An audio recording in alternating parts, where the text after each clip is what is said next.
आज म तपाईहरुसँग एकदमै मिठो यो झानेको दालको रेसिपी शेयर गर्न गइरहेको छु। मलाई आशा छ तपाईहरुलाई अवश्य नै मन पर्छ होला भनेर।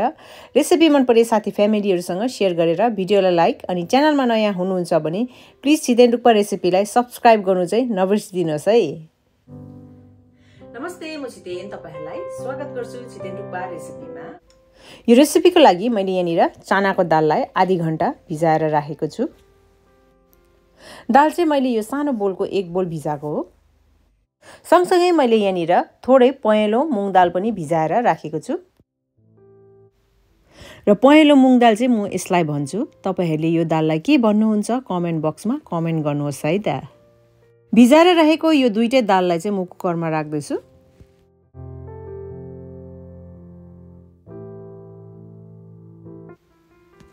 अब यसमा मैले पानी एड गर्दैछु। पानी धेरै राख्नु हुँदैन, दाललाई कभर मात्रै गर्ने हिसाबले पानी एड गर्नुपर्छ। पानी राखिसकेपछि त्यसमा मैले एउटा तेजपत्ता पनि राखे, 2 वटा सुकमेल अथवा अलैँची, सानो दालचिनी, 3 वटा चाहिँ ल्वाङ राखे। हर्दी अथवा बेसार आधा चम्ची एड गर्दैछु। सँगसँगै स्वाद अनुसार नुन पनि एड गरे। यदि सामग्रीहरू राखिसकेपछि कुकरको कभर लगाइदिने। ग्यासलाई अन गरेर 3 देखि 4 सिटी लगाउने।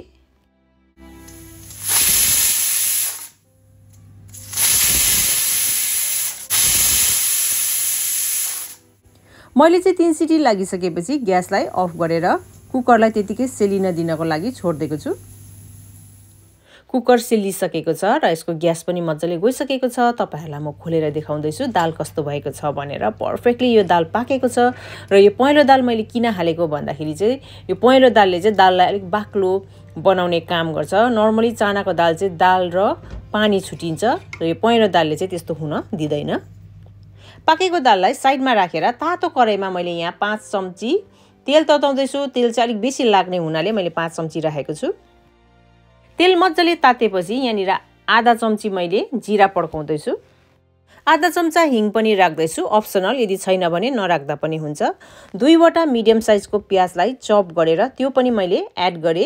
यसलाई चाहिँ एकदमै राम्रोसँगले गोल्डन ब्राउन हुइन्जेलसम्म भुट्न पर्छ। प्याज गोल्डन ब्राउन भएपछि ठुलो चम्चीको 1 चम्ची मैले यहाँनिर लसुन एड गर्दैछु। ठुलो चम्चीको 1 चम्ची अदुवालाई पनि मैले यहाँनिर एड गरे। अदुवा र लसुनलाई पनि अब एकछिन भुटेर मज्जाले पकाउने। जब यो भुट्दाखेरि काँचो लसुनको गन्ध हट्छ तब चाहिँ यो अदुवा लसुन भुटेर रेडी भयो भनेर थाहा हुन्छ। त्यसमा मैले आधा चम्ची बेसार अथवा हर्दी एड गर्दैछु। सानो चम्चीको 1 चम्ची आधी काश्मिरी चिली पाउडर। मसलामा आधा चम्ची जिरा पाउडर, आधा चम्ची धनिया पाउडर। यो सबै ड्राई मसलाहरूलाई लो हिटमा एकछिन भुट्ने।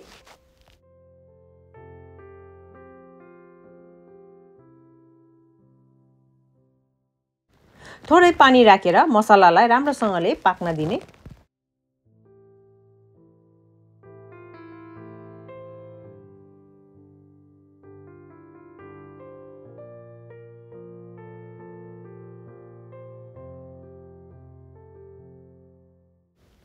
जब मसलाबाट तेल छुटिन थाल्छ तब चाहिँ मसला पाक्यो भनेर थाहा हुन्छ।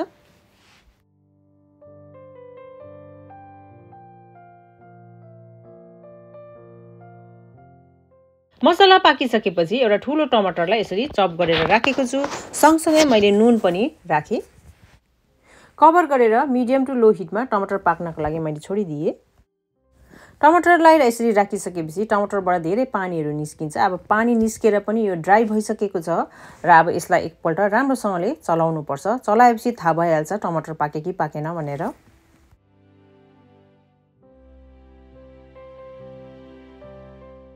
टमाटर एकदमै राम्रोसँगले पाकिसकेको छ, तर पनि मैले यहाँनिर मसला अलिक राम्रोसँगले पाकोस् भनेर थोरै पानी राखेर कभर गरेर फेरि एकछिन पकाउँदै छु।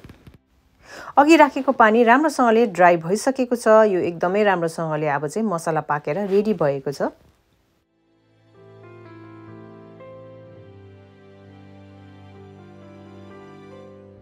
यति गरिसकेपछि अब यो अघि रेडी गरेको दाललाई चाहिँ यो मसलामा मिक्स गरिदिने।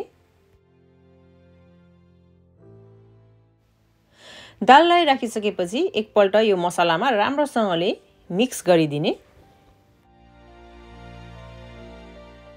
अब यो स्टेजमा चाहिँ तपाईहरुले पानी एड गर्न सक्नुहुन्छ। तपाईहरुलाई दाल कतिको बाक्लो र पातला चाहिएको त्यही अनुसार। मलाई चाहिँ दाल अलिकति बाक्लो चाहिएको, त्यही भएर मैले चाहिँ थोरै पानी एड गरेर अब एकपल्ट राम्रोसँगले फेरि बोइल हुनको लागि छोड्दै छु।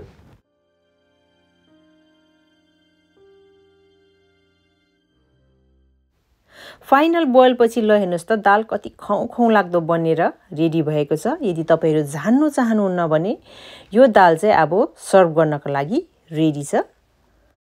म चाहिँ यो दाललाई झान्न गइरहेको छु, त्यही भएर एउटा सानो प्यानमा 1 चम्ची घिउ तताउँदै छु। त्यसमा मैले लसुनलाई पड्काए। लसुन चाहिँ अलिकति गोल्डन ब्राउन हुन पर्छ।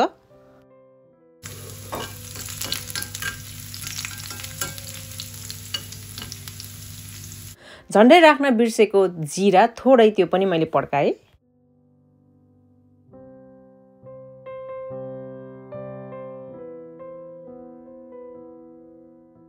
लसुन गोल्डन ब्राउन भइसकेपछि ग्यासलाई अफ गरेर मैले 2टा रातो खोर्सानी राखे, सँगसँगै आधा चम्ची धुलो खोर्सानी र यहाँनिर मैले अब यी सबै सामग्रीहरूलाई मिक्स गर्दै छु।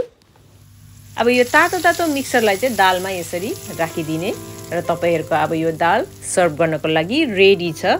कस्तो लाग्यो आजको मेरो रेसिपी कमेन्ट गर्नु चाहिँ नबिर्सिदिनुहोस्। रेसिपी मन परे तपाईहरुको साथी फ्यामिलीहरुसँग शेयर गरेर भिडियोलाई लाइक अनि च्यानलमा नयाँ हुनुहुन्छ भने प्लिज छितेन डुक्पा रेसिपीलाई सब्स्क्राइब पनि गरिदिनुहोस्। Thank you so much for watching. Bye by.